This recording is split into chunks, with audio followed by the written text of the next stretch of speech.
সুপ্রভাত, রিতম বাংলায় আপনাদের সকলকে স্বাগত। আর এই মুহূর্তে সকালে শিরোনাম নিয়ে সঙ্গে রয়েছে আমি বিনোদ। চোখ রাখবো খবরে। মঙ্গলবার সুপ্রিম কোর্টে আরজি কর মামলা শুনানি। বিশেষজ্ঞরা মনে করছেন মঙ্গলবারের শুনানি মূলত তিনটি দিকে নজর থাকবে সুপ্রিম কোর্টে। সোমবার সপ্তম দিনে পড়লো জুনিয়র ডাক্তারদের অবস্থান বিক্ষোভ। বৃষ্টি মাথায় নিয়েই নিজেদের দাবি আদায় আন্দোলন চালিয়ে যাচ্ছেন জুনিয়র ডাক্তারেরা।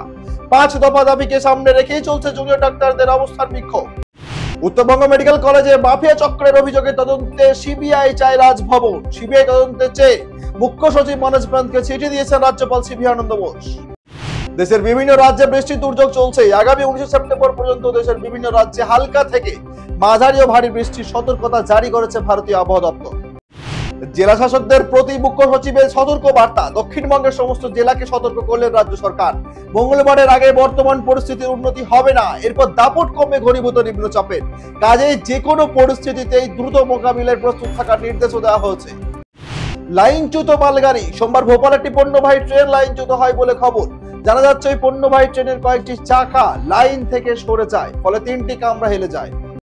পাল্টে গেল দেশের প্রথম বন্দে মেট্রোর নাম। ভুজ আহমেদাবাদ বন্দে মেট্রোর নাম পরিবর্তন করে রাখা হলো নমো ভারত র্যাপিড রেল, এমনটাই খবর রেল সূত্রে। দুর্যোগপূর্ণ আবহাওয়া সতর্ক বার্তা পাওয়ার পর গভীর সমুদ্র থেকে উপকূলের দিকে ফেরার পথে নিখোঁজ 3টি ট্রলার। 3টি ট্রলারে মোট 49 জন মৎস্যজীবী ছিলেন, যাদের কোনো খোঁজ মিলছে না। সমুদ্রে তল্লাশিতে নামছে হেলিকপ্টার। বৃষ্টিমুখর দিনে অগ্নিকাণ্ড কলকাতায়। সোমবার সকালে তাপসিয়া এলাকার একটি কারখানায় আগুন লাগে। আগুন নেভাতে সেখানে পৌঁছে দমকলের 5টি ইঞ্জিন। সামনেই জম্মু ও কাশ্মীর বিধানসভা নির্বাচন। কাশ্মীর পুলিশের আইজিপি বিধান কুমার বের্দি সোমবার বলেন যে 18 সেপ্টেম্বর বিধানসভা নির্বাচনে প্রথম দফার জন্য কঠোর নিরাপত্তা ব্যবস্থা করা হয়েছে। চোখ রাখবো পরবর্তী খবরে। করিমগঞ্জে প্রায় 42 কোটি টাকা মূল্যের 1,20,000টি মাদক ইয়াবা ট্যাবলেট এবং তার সাথে সাথে বেশ কিছু পরিমাণ সন্দেহজনক ব্রাউন সুগার বাজেয়াপ্ত করেছে পুলিশ। ভারতে নবায়নযোগ্য শক্তির চাহিদা ক্রমাগত বাড়ছে, এমনটাই দাবি করলেন প্রধানমন্ত্রী নরেন্দ্র মোদী। প্রধানমন্ত্রীর কথায় এই মুহূর্তে ভারতবাসী নিজেদের মায়ের নামে গাছ লাগাচ্ছেন। আমিও আপনাদের সকলকে এই অভিযানে যোগদানের জন্য অনুরোধ করব। ভারতে নবায়নযোগ্য শক্তির চাহিদা বাড়ছে। এই চাহিদা পূরণে সরকারও নতুন নতুন নীতি প্রণয়ন করছে এবং সব ধরনের সহায়তা দিচ্ছে। নিজস্ব চাহিদা বিবেচনায় সরকার এবছর ভারতে ইলিশ রপ্তানি করছে না বাংলাদেশ। তাছাড়া বিদ্যমান ডলার সংকটের মধ্যেও পর্যাপ্ত পরিমাণ সার আমদানির মাধ্যমে সারের যোগান অব্যাহত রেখেছে সরকার, বলেছেন দেশের অন্তর্বর্তীকালীন সরকারের স্বরাষ্ট্র উপদেষ্টা।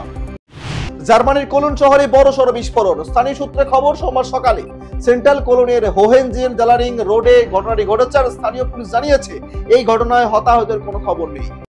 সোমবার সেমিফাইনালে দক্ষিণ কোরিয়াকে 4-1 গোলে হারিয়ে ফাইনালে উঠল সুখজিতের ভারত। এবার ফাইনালে ভারতের সামনে চীন। এই টুর্নামেন্টে গতবারও চ্যাম্পিয়ন হয়েছিল ভারত। হান্সি ফ্লিকের ছোঁয়ায় বদলে গেছে বার্সেলোনা। নিজেদের মাঠে দাঁড়াতেই পারল না জিরোনা। গত আসরে 2বার মুখোমুখি লড়াইয়ে জয় পেয়েছিল দলটা।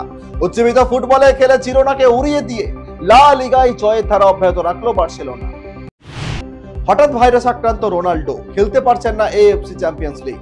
অধিনায়ককে ছাড়াই এশিয়ান ক্লাব ফুটবলের সবচেয়ে বড় টুর্নামেন্টের প্রথম ম্যাচটা খেলবে আল নাসর। আজ তবে এই পর্যন্তই। আরো নিত্য নতুন আপডেটের জন্য অতি অবশ্যই চোখ রাখুন আমাদের রিতম বাংলার ফেসবুক পেজ এবং ইউটিউব চ্যানেল। আর অতি অবশ্যই গুগল প্লে স্টোর থেকে ডাউনলোড করুন রিতম অ্যাপ।